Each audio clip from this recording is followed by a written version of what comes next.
The cattail is one of the most useful wild plants in the world. Its edible fibrous roots are loaded with starchy carbohydrates. Its tender shoots can be eaten raw, cooked in a stir-fry, or pickled. Its spike can be cooked like corn on the cob, and its pollen can be collected and eaten as an incredibly nutrient-dense food. The pollen is high in vitamins and minerals, including calcium and iron, and has 4 times the concentration of vitamin C as an orange. In this video, we will talk about different ways to collect and cook the cattail spike as a delicious and nutritious wild food.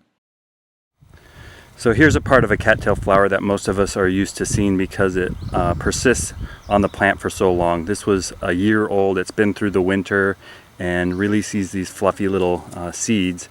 This is great for a fire starter, but for food it's no longer any good. You really have to watch the cattail this mid-June right now where I am, and this flowers develop in a matter of days, if not hours. So you can actually see that it's close to corn almost, where when it's really young, it still has a husk on it. And if you kind of pull it away, you can see that young little cattail flower growing in here. Nice and tender. This is the fluffy part, and this is the part that has the pollen. So this is actually a good time to harvest. It's a little early, but if you're going to do cattail corn on the cob, this tastes like corn, and this part tastes like corn if you boil it for a little while and eat it right off the stem there. And this part is much more nutritious. It's full of the vitamins and minerals that are in those pollen sacs. Quickly, within just a day, it grows out of that husk, and then you'll start to see the flower emerge. And this one is already starts at the tip to release the pollen. So this is still a very good stage for eating. This is a pretty telling example of just how quickly you lose your pollen. So this wasn't ripe yesterday, and it's already releasing pollen today. You can see right here that pollen is coming out. This is still, you're able to collect pollen out of this part, but when it turns this light fluffy brown, you're kind of past your prime. So from here up, it's better to shake out the pollen and then save this part. That's still good.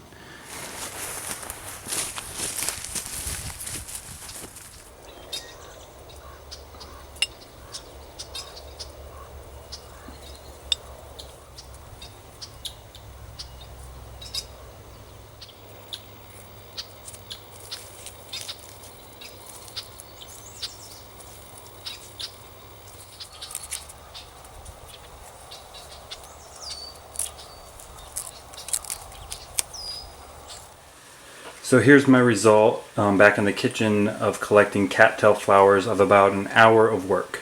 And these are basically the 3 stages of development of the cattail flower that I like to process into different types of food. The first being cattail on the cob, similar to corn on the cob.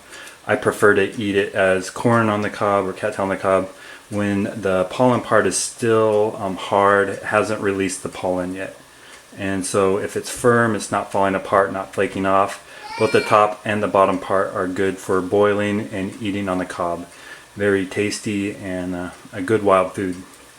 The next stage is when the pollen flowers are starting to soften up, starting to have bulges in them, and starting to release the pollen. You can boil this as cattail on the cob as well if it's early, but after a while it just starts to flake off.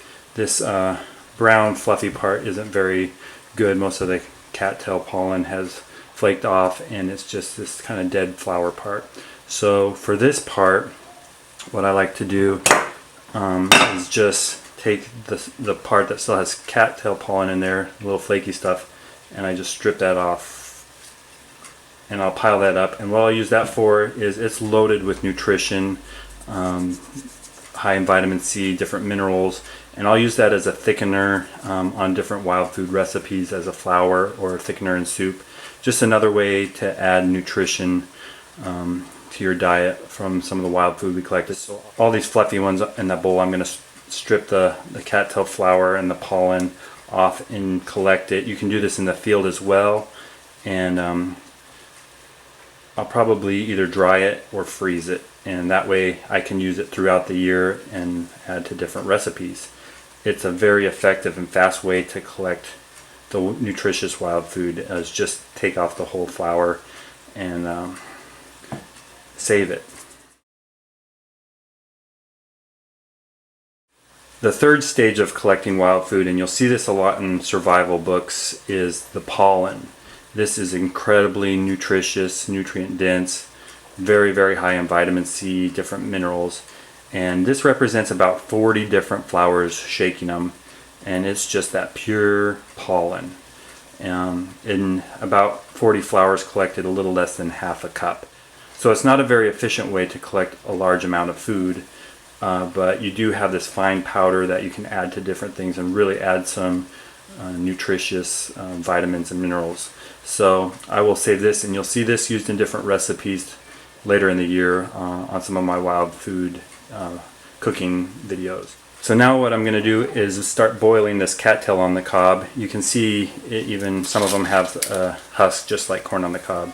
So I am going to throw that in boiling water for a few minutes, and when it's done, I'm going to eat some fresh, and then I'm going to vacuum pack and save the rest of it for eating later in the year. Here we go, cooking our cattail on the cob. I'm going to have to do it in batches since I have so much, and the water will pretty much instantly turn a green color when you do this. Here's the cooked cattail on the cob. It has a good flavor. It's a little bit like corn, not exactly like corn.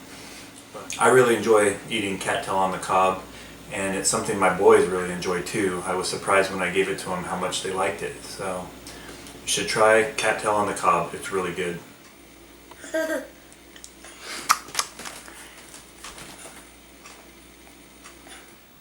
Would you like some more? Say more, please. More. Good job. Yummy. No.